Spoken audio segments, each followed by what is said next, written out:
Welcome and thank you for joining us for this webinar presentation. We are the Homeland Defense and Security Information Analysis Center, or HDIAC, one of 3 IAC domains in the DoD Information Analysis Centers operating under the Defense Technical Information Center, DTIC, within the Office of the Undersecretary of Defense for Research and Engineering. Our informative webinar series highlights current and emerging research and technology developments. It presents an opportunity for accelerating the DoD's leverage of these advancements by increasing awareness and fostering technical collaboration. HDIAC serves as one of the premier information research partners and curators of technology advancements and trends for the Homeland Defense and Security community. As such, our organization supports those working in the Homeland Defense and Security domain of DoD research and engineering. We do so by helping navigate the vast landscape of scientific and technical information, allowing our customers to get a head start on their technical projects. With an understanding of the Homeland Defense and Security DoD research and engineering landscape, we provide research and analysis services. We help unlock access to information, knowledge, and best practices from government, industry, and academia to stimulate innovation, foster collaboration, and eliminate redundancy. We hope you enjoy this webinar presentation and that it serves as a catalyst for community collaboration and improved DoD Homeland Defense and Security research.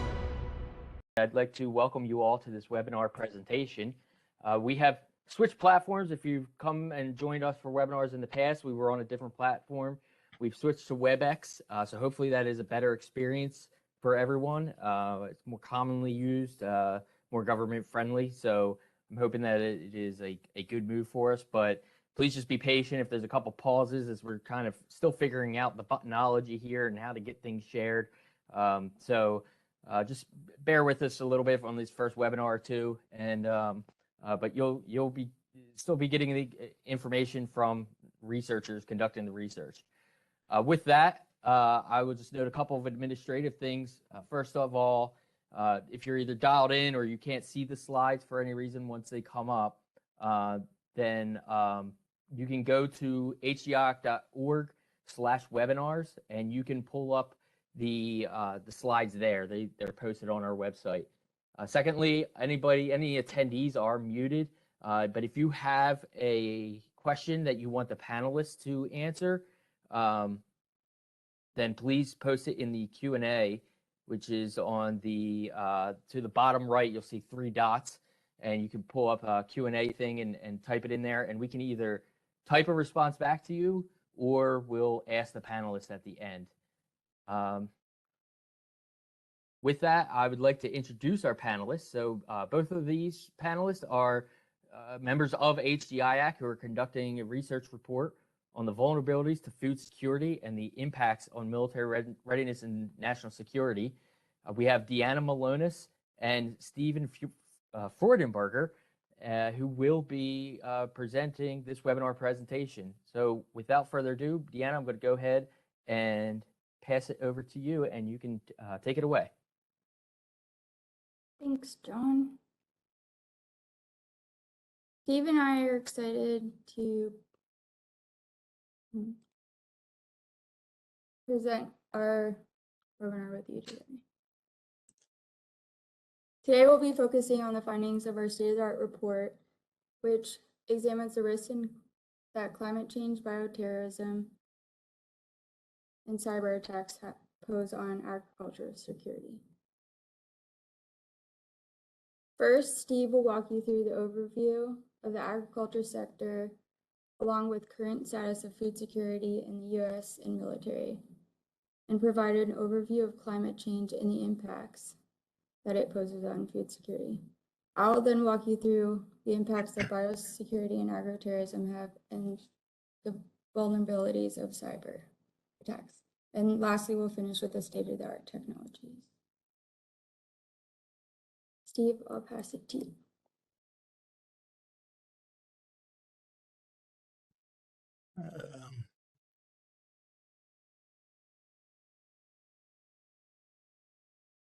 Okay, thanks, Deanna.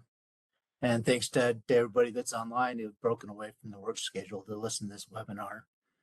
Uh, I'm gonna go off script a little bit and kind of tell you uh, some of the events that have gone on this morning. After we got done doing some last minute preparations for the webinar, I had to go outside and do some of my chores that I do every morning.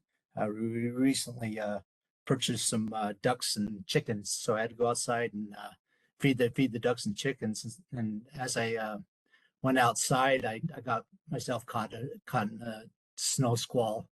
I'm presenting out here in Utah, and this whole winter we've seen nothing but snow. But I couldn't think how ironic things were, where I'm about to give a presentation on agriculture and climate change. So with that, I'll continue on with this webinar and go through the slides that I have. First, I'm going to talk about the agriculture sector. The food and agriculture sector is one of 16 critical infrastructure sectors. It's comprised of 6 components. It's mostly privately owned, and it contributes nearly $1.3 trillion to the GDP. With the U.S. farm sector, it contributes almost $165 billion to the sector, which is about 0.7% of the GDP. Next slide. There's 21, the agriculture sector and the food sector contribute to about 21.1 million full-time and part-time jobs, which is 10.5% of the share of the U.S. employment. 2.6 million jobs were direct on-farm employment, which is 1.3% of the total U.S. employment. Oh, sorry. Looking at the map over there on the right-hand side is a representation of the density of the farms that we have here in the United States. With this 2017 census, there's 2.04 million farms that are scattered throughout the United States, and they cover over 900 million acres of land here in the United States. Each farm is about 441 acres per farm. This next slide is the land use here in the United States. This is divided up in 2 sections, non-agricultural land and the agricultural land. Half the land here in the United States is dedicated to the agriculture, whereas 44% of the land mass is used for crop production, pasture, and range.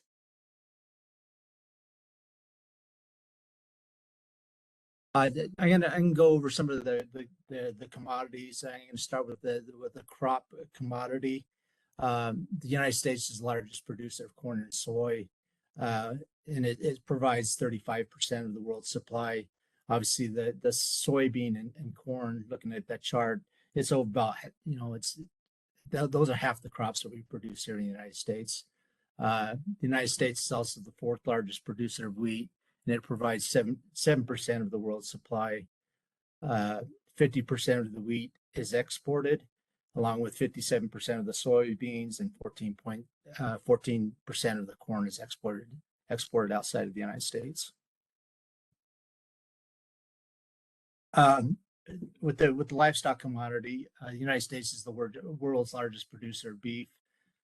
We export 15% of our beef that we produce here in the United States, along with pork. We're the world's 3rd largest producer of pork, and the 2nd largest exporter of pork, and we export nearly 20% of our commercial pork production is exported outside the United States. With poultry, we're also the world's largest producer of poultry, and the 2nd largest exporter of the poultry meat. And we export nearly 18% of our poultry outside the United States. This next couple of slides, I'm going to go over the food insecurity that we see here in the United States. First slide here is kind of a summary of the average household expenditures that we all go through on a monthly basis. But the chart kind of divides up all the household expenditures, with housing leading the way at 33.8% of our expenditures, transportation 16.4%, and food 12.4%. And now, according to this chart, this is based on 2021 statistics, and that was 0.5% higher than the previous year. This chart kind of depicts the inflation that we're all going through with the food. It has a negative impact to income, and price increases on food will impact food security for all the Americans. The average food at home prices were 11.4% higher in 2022 than they were in 2021.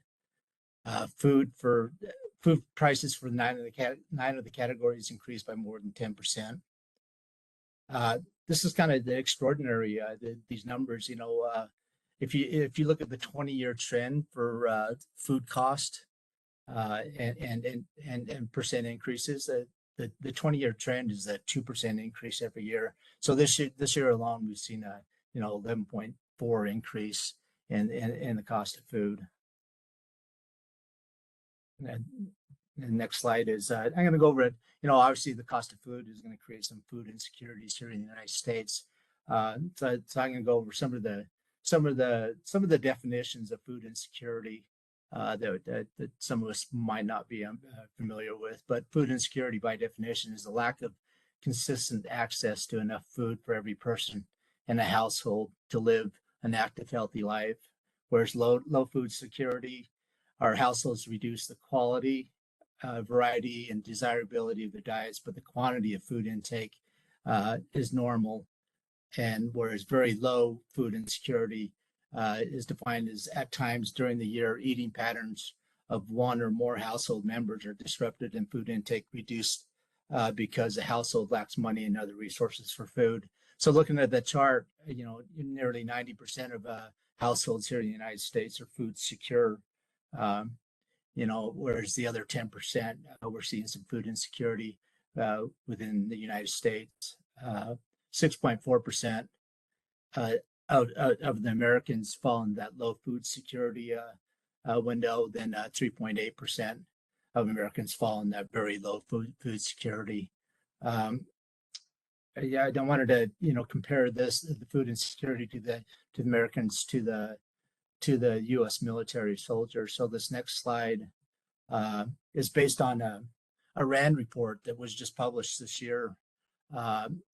They looked at the military food insecurity here in the United States, and they found that 24% of our active duty service members lack consistent access to enough food in their household, whereas and that's broken down to 15.4% of them fall in that low food security area, and 10.4% of them fall in that very, very low food security portion. They also reported in the report the causes that they found for the food insecurity that they're finding in the military. One of them is the lower salaries that our ranks that the lower ranks have, the high unemployment rates for military spouses, high cost of living near military bases, and ineligibility to food assistance programs. The next slide, obviously this has a food insecurity can have provides a physical and mental toll on our service members, and it can ultimately affect our mission readiness. Food insecurity has also been associated with negative impacts on recruitment and retention for military personnel. I think this slide is important because it shows kind of the discrepancies we have with our military personnel and the average U.S. American, whereas their food insecurity is almost double of the average of the U.S. American, and their low food insecurity is almost 3 times higher, which is astonishing to me. The next slide kind of is going to lead us into the rest of our topics, but in 2022, the security of our food systems were identified, namely sorry, excuse me, I just reset my system here. The security of the U.S. food system has been recognized by the current administration. A national security memorandum was released in November 2022 that identified risks to our current food supply. The purpose of the memorandum was to strengthen the security and resilience of the United States food and agriculture to ensure that American families have access to safe and affordable food. Threats were identified in that memorandum. One of the threats that were identified was the introduction of hazardous contaminants such as poisonous agents, natural or genetically engineered pests and pathogens. Another threat that was identified was the consequences of climate change, and one of the other threats that we know here is the threats on the cyber domain. So next slide here. I was going to talk about that first threat, which is the impact of climate change to agricultural security. To address the climate change, the United States and almost 200 other countries adopted the International Paris Agreement on December 12, 2015. Its goal was to limit global warming well below the 2 degrees Celsius, preferably the 1.5 degrees Celsius, compared to the pre-industrial standards. The following slide summarizes, provides an overview of the climate change and the impacts on the agricultural sector. Greenhouse gases are the gases that trap the heat in the atmosphere and cause climate change. They include carbon dioxide, methane, and nitrous oxide. The increase in greenhouse gases in the atmosphere is causing the planet to increase in temperature, which is causing climate change. Agriculture, there in the pie chart, contributes actually 11% of the greenhouse gases that are generated.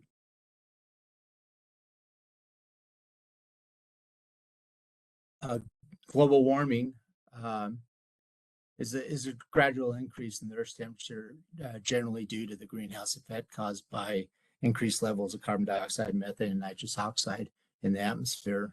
The chart there on the right reflects the gradual change of temperature over time. Each bar graph reflects the temperature difference from the average temperature of the 20th century average. So as you can see, from the 60s, we're seeing a gradual increase in our global temperature. Climate change. Climate change refers to long-term changes in global and regional climate. Climate change can impact the intensity and frequency of weather events, including precipitation, heat extremes. In the next few slides, I'm going to provide some examples of severe weather events that have occurred here in the United States. By definition, severe weather is a term used to describe weather conditions that are usually intense, destructive, or hazardous. Examples of severe weather events include heat waves, droughts, hurricanes, tornadoes, and blizzards.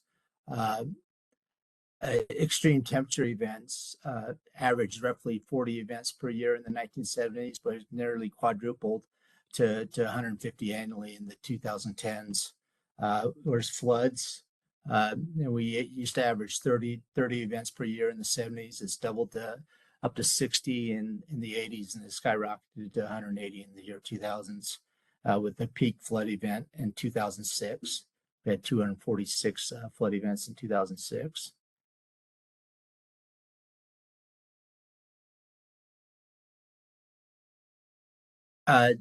Here's some of the recent severe weather events that have impacted the U.S.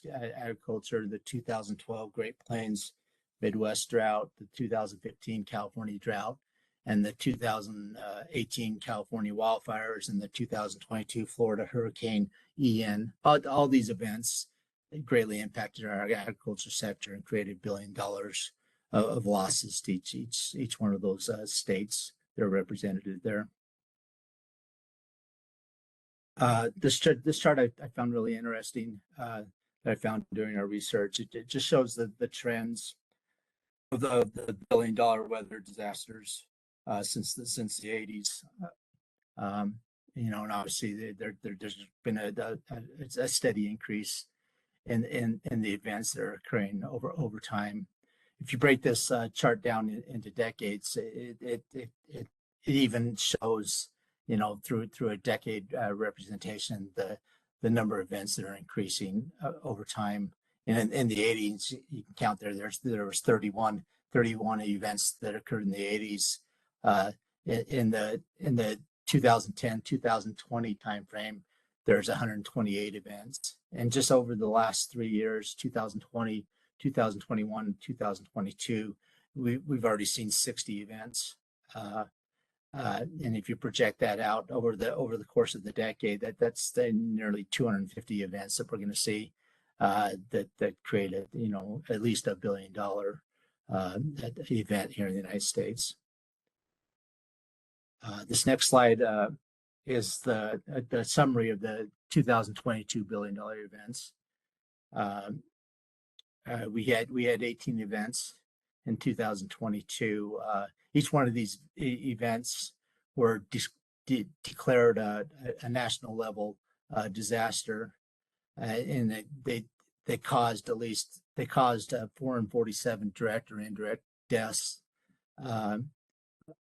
All of these 18 events involved responses from the National Guard, and over half of the National Guard members responded to these events.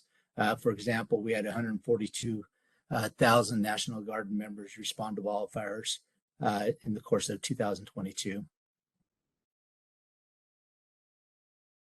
In the next few slides, I can go through some of the trends that we're seeing with climate change. The first one we're going to talk about is heat waves.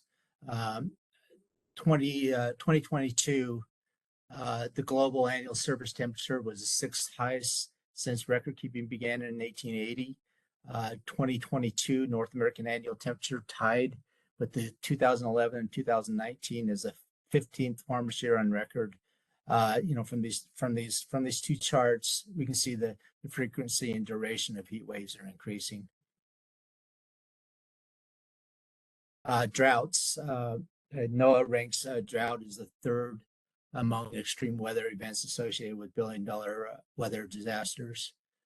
And 2023, the USDA declared 597 counties across 14 states as disaster areas. This is the second year in a row that this has happened, and it hasn't happened since the 1950s. You know, with the droughts come the depletion of the U.S. Groundwater systems. We have two big aquifers here in the United States. One of them is the California Central Valley Aquifer, and the other one is Ogallala Aquifer, found in the Great Plains. Both of these aquifers are at historical lows. Water from both these aquifers supply 20% of the world's grain crop, more than 40% of the U.S. beef production, and about 40% of the vegetables, nuts, and fruits consumed in the United States. Steve, we had a question coming to the chat. If you could go back, I Okay. think two slides. You go back. Yes. 26. Yes. Actually, sorry, 25. One more. Okay. Yeah. I'm sorry. One more. The chart that was showing the cost over time. I think it was referring to this one, and the person's just asking if does this chart account for the cost differences over time? You know, I guess if it was adjusted for inflation.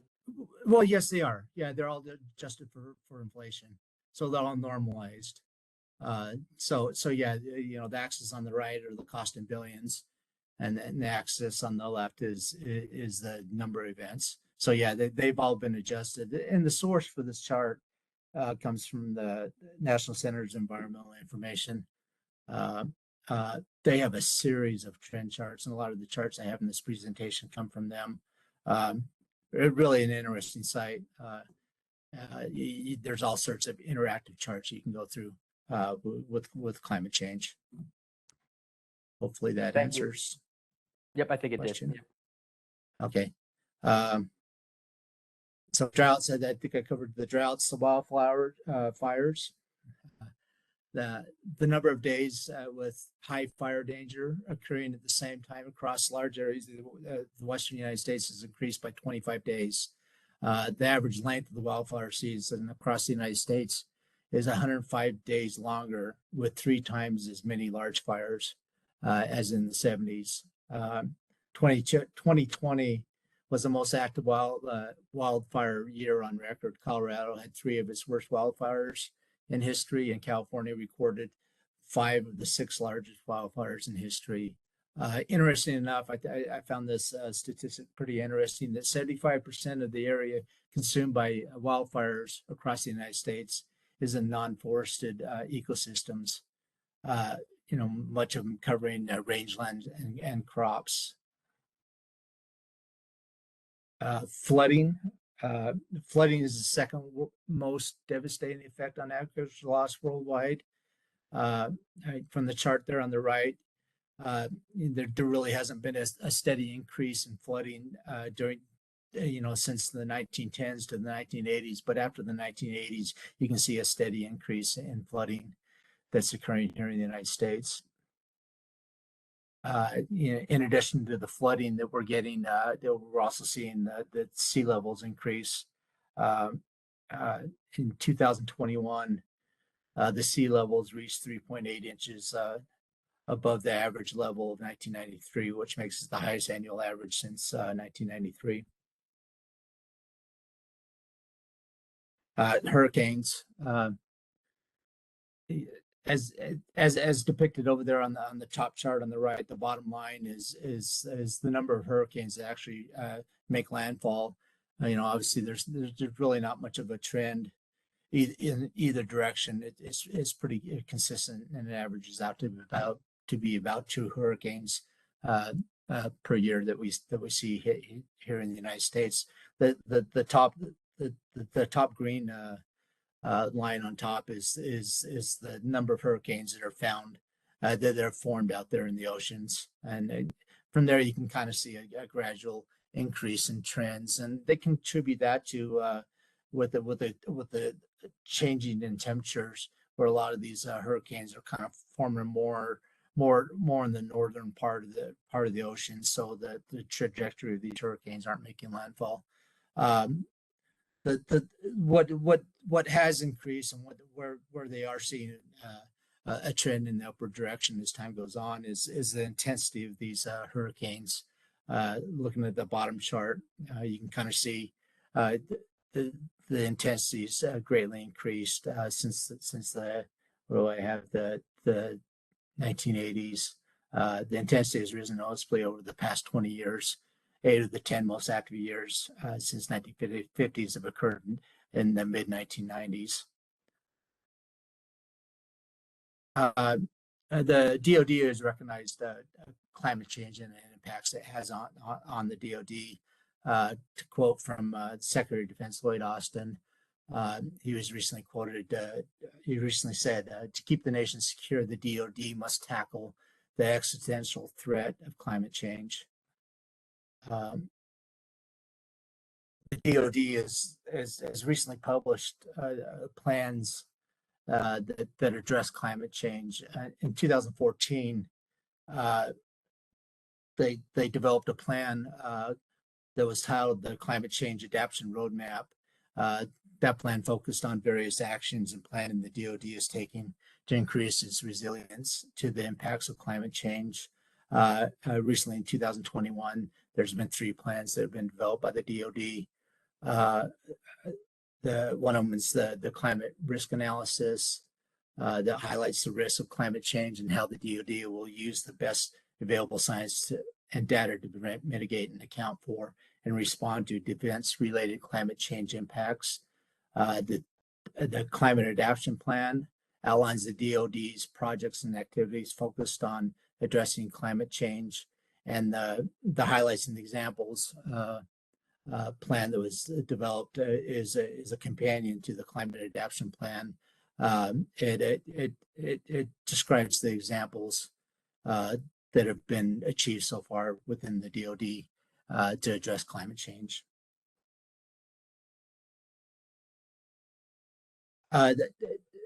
The 2014 climate change adaptation roadmap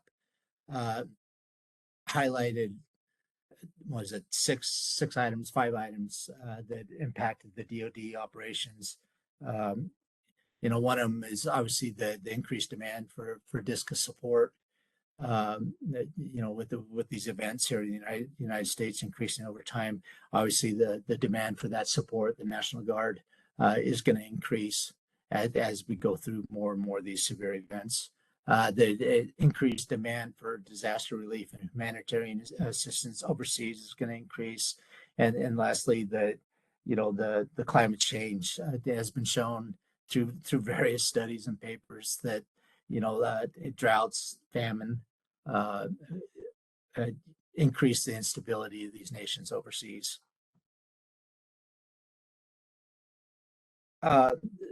So I'm going to go over some of the highlights of the climate adaptation plan. They're broken down in three different sections. The first section deals with the climate change the effects of the climate change on the training and testing within the department. One of the ones that are addressed was the increased number of black flag or fire hazard days that suspend the training that needs to occur within the DoD. Another one is the increased occupational health and surveillance and health and safety risks to the department's personnel. And lastly, increased maintenance and repair requirements for training, testing, lands, and associated infrastructure and equipment.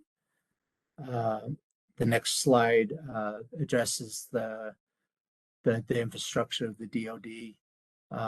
Obviously, with climate change, there's going to be an increase in inundation, erosion, and flooding damage. Increased maintenance requirements for runways and roads to remain operable during extreme hot days, and the change in disease vector distribution because of the increased temperatures. They're going to have to address those disease complexities within the DoD. Lastly, the adaptation plan addresses the acquisition and the supply chain. Climate change is going to interrupt the shipment, delivery, or storage of stockpile materials or manufacturing equipment and supplies, and obviously reduce and change availability and access to food and water sources to support personnel.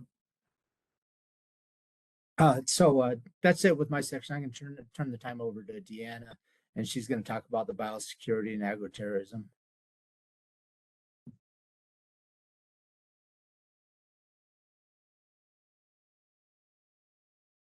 Thanks, Steve.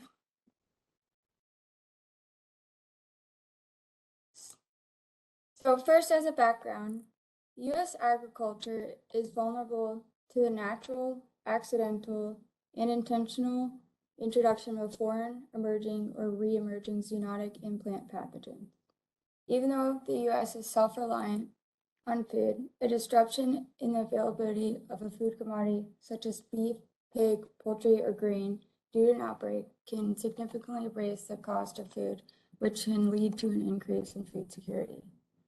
An accidental release of a natural outbreak can threaten America's economic warfare and harm its ability to export products into the international market. Emerging and endemic crop and pest diseases account for significant crop losses and have accounted for significant global crop losses for food staples such as wheat, rice, potato, and soybean. Biosecurity measures have been developed to prevent it and limit its severity, but it still remains a challenge. After the Agricultural Bioterrorism Act of 2002, it requires USDA to monitor pathogens that are most likely to be the biggest threat to public, animal, or plant health, and also to animal and plant products. The CDC and APHIS share responsibility of agents that are an overlap between animals and humans, and APHIS has a separate list of 59 pests and diseases that could pose a significant risk to U.S. agriculture. It's important to note that an accidental or intentional outbreak could happen at any stages of the food production chain, whether it's where livestock are grown. It could happen prior to livestock being arrived at a port. It could happen at manufacturing facilities where food products are processed and packaged, and it even could happen where food is distributed to stores or even your home. An outbreak at any stage has the potential to devastatingly impact the agriculture sector.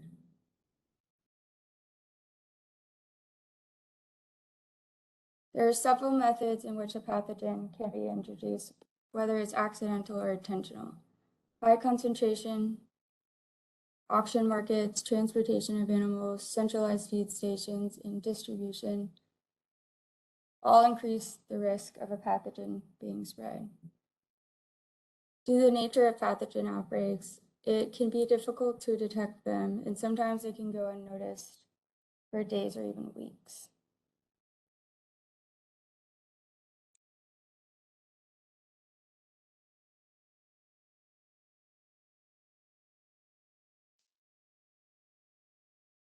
Because outbreaks are difficult to detect, it causes a serious concern if it were to be done by an intentional outbreak, which brings us to agroterrorism. Agroterrorism is a deliberate introduction of an animal or plant disease with the goal of generating fear, causing economic loss, or undermining stability. The diversity of agroterrorism threats pose a challenge to food defense efforts for multiple reasons. Pathogens are ever evolving, and they're being created to facilitate their entry into host transmission. The advancements of these technologies have made them more likely to be used in terrorist attacks.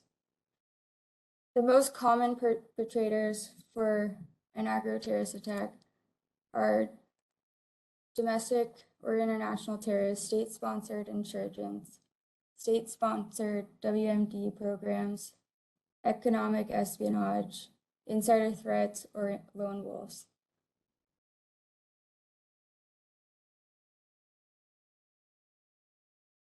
Historically, there hasn't been a lot of examples of an agroterrorism attack in the US soil, but here are 3 examples that have happened throughout history.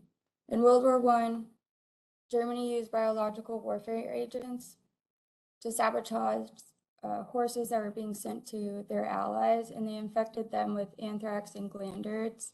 They did this because the horses were so crucial to the military during World War I. So by attacking their horses, the military wasn't able to move as easily as they would be able to. It would be like someone sabotaging your car.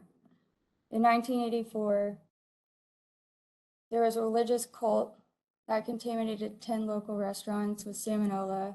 This ended up infecting 751 individuals, and 45% of them had to be hospitalized because of this. They suspected this was done because the cult was trying to sway a local election.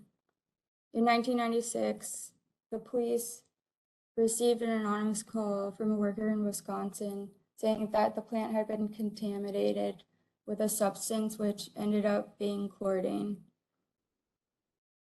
This made its way to 4,000 farms in Wisconsin, Michigan, and Minnesota.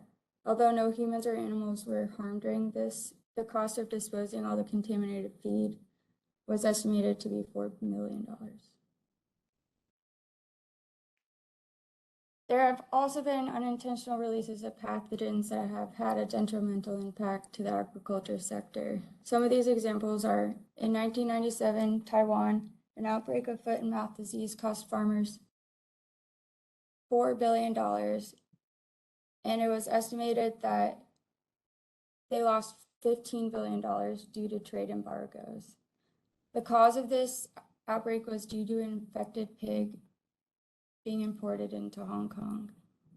In 2001, in Great Britain, an outbreak of foot and mouth disease cost farmers $1.6 billion, and it cost Great Britain $4 billion as a loss of revenue because of tourism. This was due to a batch of contaminated feed from only one farm. In 2002, in California, an outbreak of Newcastle disease led to a huge economic loss for poultry farmers. It ended up having to quarantine 46,000 miles, which is where the U.S. Army National Training Center at Fort Irwin was located. This was due to rooster being smuggled across the border from Mexico. It's important to look at the examples of how unintentional outbreaks have impacted the agriculture sector to notice the signs and to see how easily things can happen in case a terrorist was able to replicate them. There's 3 heightened pathogens that currently do not exist in the United States that would have a severe impact on the U.S. economy, generate fear, and disrupt trade or embargoes. These are foot and mouth disease, classical swine fever, and African swine fever. Each of these are highly contagious, and they would cause 100% mortality in animals, and they could devastate the U.S. livestock resources. The development of synthetic biology has brought new opportunities for modern agriculture. It's a crucial technology in writing for plant genome modifications, and it has many benefits for the agriculture because it can help engineer crops to improve yields by increasing the adaptability for the crops, to grow in environmental changes, and to modify them to become resistant to pests and diseases. 2 examples that use synthetic biology are CRISPR and GMO.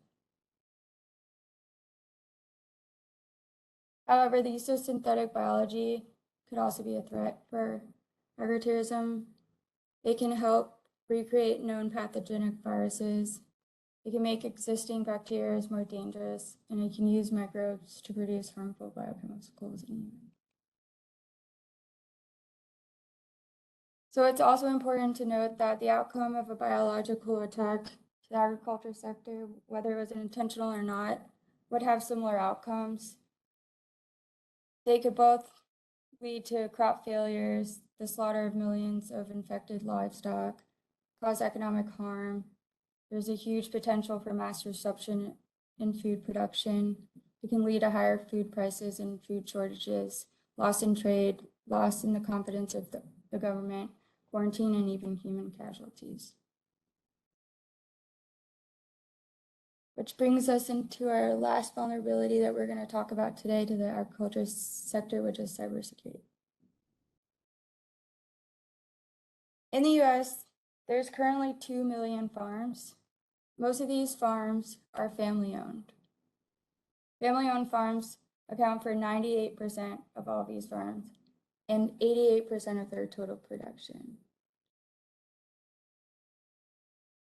It's also important to note that 3% of these family farms are large scale, and they account for over half of the total production. So a cyber attack to any of these large food corporations could shut down the food production and could cause food insecurities and major economic losses. Historically, agriculture has been around forever, and it's been shaped by the technological advancements that are happening. Currently, we're in our 4th revolution, they call it, and it's referred to as smart or digital agriculture. This is represented by the use of digital technologies and moving towards a smarter, more efficient, environmentally friendly agriculture sector. However, as the advancements in the technologies have shaped our agriculture industry, its importance to cybersecurity have often been overlooked because historically, it has not been a notable target for cyber attacks.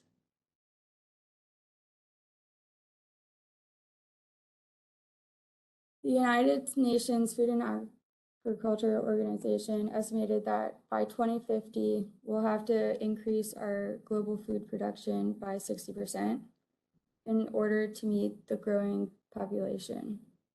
Climate change, natural resource depletion, and soil erosion make meeting these demands more difficult. This is what has led the agriculture industry to implement these smart technologies in order to help them grow their crops more efficiently, and it's often referred to as smart farming. Smart farming uses several types of sensors. It helps them collect data like temperature, humidity, pressure, and it sends and receives data, and it's used to analyze data. It helps the farmers optimize their agriculture production while improving the economic, environmental, and manual labor outcome. A typical smart farming system is made up of 4 layers. These can be referred to as a perception layer, network layer, edge layer, and application layer. The perception layer is all of your physical devices, such as your sensors, GPSs, and it collects the data. The network layer consists of connection technology and devices, and it uses a wireless or Bluetooth network, and it's used to transfer the data. The edge layer consists of multiple nodes, which represent the gateway, and it uses security features, data filtering, and decision making. The application layer is located in the cloud, and it consists of all the applications that are used by the end user.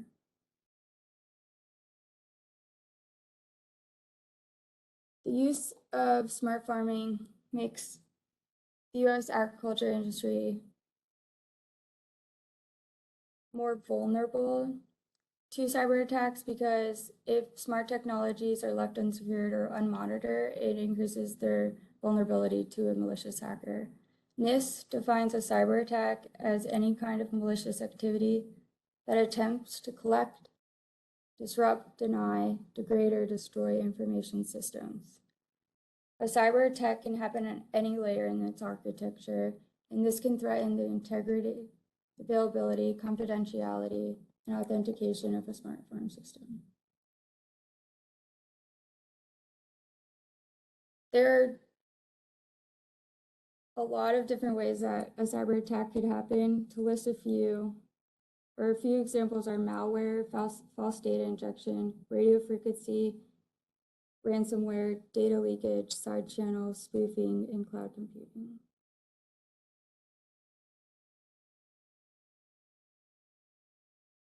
Historically, we talked about, since the agriculture industry hadn't been using a lot of technologies, they weren't notable targets, but in the past few years, they've noticed an increase in cyber attacks to the agriculture sector.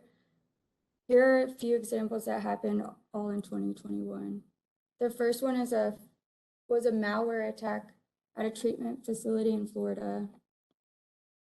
It allowed the hackers to remote access into their software, and they raised sodium levels from 100 parts per million to 11,000 parts per million.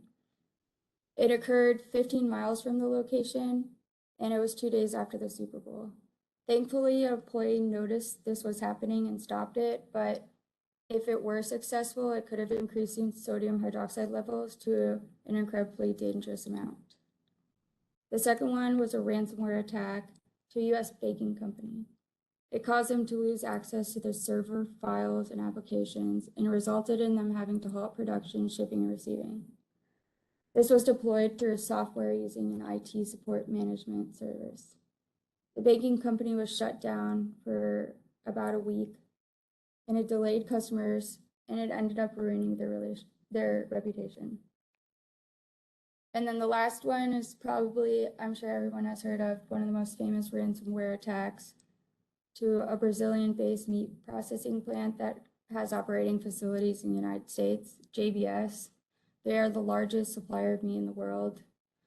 They faced a disruption and had to temporarily shut down their facilities in the United States, Canada, and Australia. They ended up making a difficult decision to pay the ransomware attackers $11 million, in order to prevent any other future potential risks to their customers. Because they notice more recent cyber attacks to the agriculture sector, in April of 2022, the FBI released a notice alerting the agriculture sector of this and letting them know that they could be a target during their biggest time of the year. The complex ecosystem of smart farming system creates a broad attack surface that needs to be protected in order to ensure data integrity. Cyber attacks that are neither well-timed nor well-coordinated have caused mass disruptions in the past, and a well-coordinated attack could be devastating. Cyberterrorism is a low-cost venture with a potential high payoff. Finally, we'll end with a state-of-the-art technology. Sustainable farming uses science-based practices to maximize productivity and profit while minimizing environmental damage. This can help reduce greenhouse gas emissions, conserve water and soil, and enhance biodiversity and resilience. Sustainable farming is important because it offers a solution to problems that the agriculture is facing on the way that they grow things today. 3 examples of it are crop rotation, permaculture, and agroforestry. Gene editing is a technique that uses precise modification of plant or animal DNA. It helps create crops or livestock become more resistant to pest diseases, drought, heat, or even salinity. It can also help improve nutritional quality or shelf life. A few examples of this are capturing carbon in crop roots, replenishing carbon-absorbing trees, providing sources of low-carbon biofuels, reducing food waste, and enhancing nutrient density and quality. Lastly, 2 programs that DARPA is currently working on in order to help bring food to the warfighter is the Resource Program and the Cornucopia Program. The Resource Program aims to help revolutionize how the military procures the critical supplies on the battlefield, and by engineering self-contained integrated systems that rapidly produce large quantities of supplies from feedstock collected on site. This is currently in their 2nd page. Cornucopia Program aims to create a variety of health new microbial food base using only 3 ingredients: air, water, and electricity, with minimal or no supplementation. If successful, the troops one day would be able to deploy with a transportable system that makes nourishing and appetizing food on demand in remote locations. And that concludes us with our presentation today. Thank you everyone for joining us. All right, thank you so much, Deanna and Steve. We do have a couple questions in the Q&A. The first one from Dan Gifford. He's asking, are there projections on a time frame where the U.S. primary agricultural aquifers may pass below the level for cost-effective exploitation? You guys, did you come across that in your research? There's quite a bit of research out there on the aquifers. Specifically, how these farmers and households are losing their source of water. Their wells are drying up. I haven't seen any data on the projection of the loss of the aquifers. I know California has implemented a bunch of laws and regulations to help them conserve their aquifers. Some of those laws have not gone into effect yet, which is creating quite a bit of problems with people taking advantage of the law and drilling deeper wells to get further down into the aquifer. So I'm not sure if I answered the question, but I haven't come across any of the projections yet as far as when they're going to lose the availability of these aquifers. Recently, with the atmospheric rivers that are happening there in California, I wanted to find some research out there, and I haven't been able to come across any. Is like, what's the rate of being able to increase these aquifers over time? Obviously, there's a lot of groundwater on these aquifers right now. I was kind of curious on how much of this groundwater actually percolates down into the aquifer systems, and I have yet come across any of that information through my research.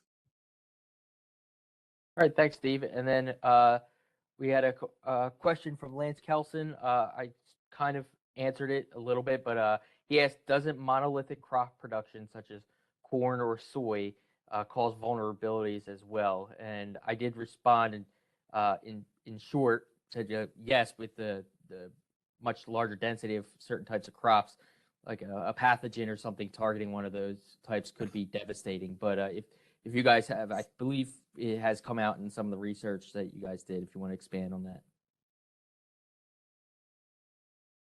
Gosh, I'm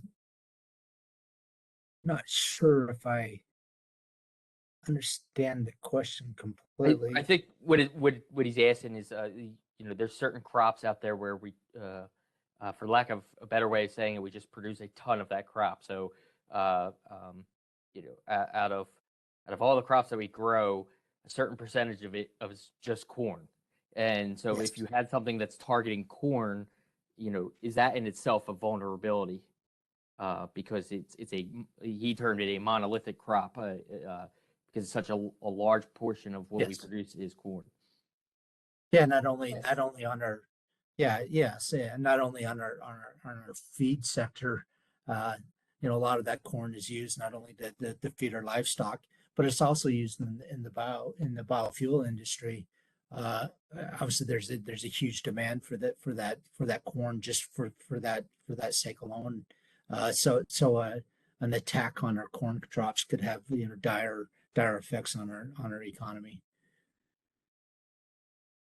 And thanks, Steve. And then so I'll just kind of close this out, and I'll give a chance for any more questions to come in. But I'll close this out by saying the reason we decided to do this webinar and this research topic is to kind of foot stomp that this is to some degree a DoD problem, or DoD should be worried about it, because the DoD and military food supply is based on the national food supply. So a threat to that is a threat to the DoD. And then a parallel finding that we started to come across is that, with the climate change angle, you have these weather patterns, but they are damaging crops and crop production worldwide, which is causing more DoD responses both in the homeland for DISCA missions and overseas for humanitarian assistance, disaster relief missions, which just those responses in themselves impact our readiness, because now you have soldiers and sailors, airmen, Marines, Guardians, Coast Guardsmen. They're all doing these DISCA and HATER missions, and they're not back training for their primary mission. So that's why we decided to do this webinar and do this training, and there will be a state-of-the-art report that Deanna and Steve are finalizing as we speak. So that look for that to come out in the next couple months. But other than that, I don't see any other questions coming in. I appreciate the questions. I very much appreciate some of the chatter in the chat. That looks like a lot of people that are quite interested in this topic. Appreciate that we're doing this. So please, this webinar will be available on YouTube within in the next few days. So check back. So if you want to share it with somebody or rewatch it yourself, check back at our website and it'll take you to the YouTube link. But with that, I will go ahead and end it here. And thank you so much, Steve and Deanna, for providing this excellent presentation. Thank you. Thank you for everyone joining. Yes, thank you.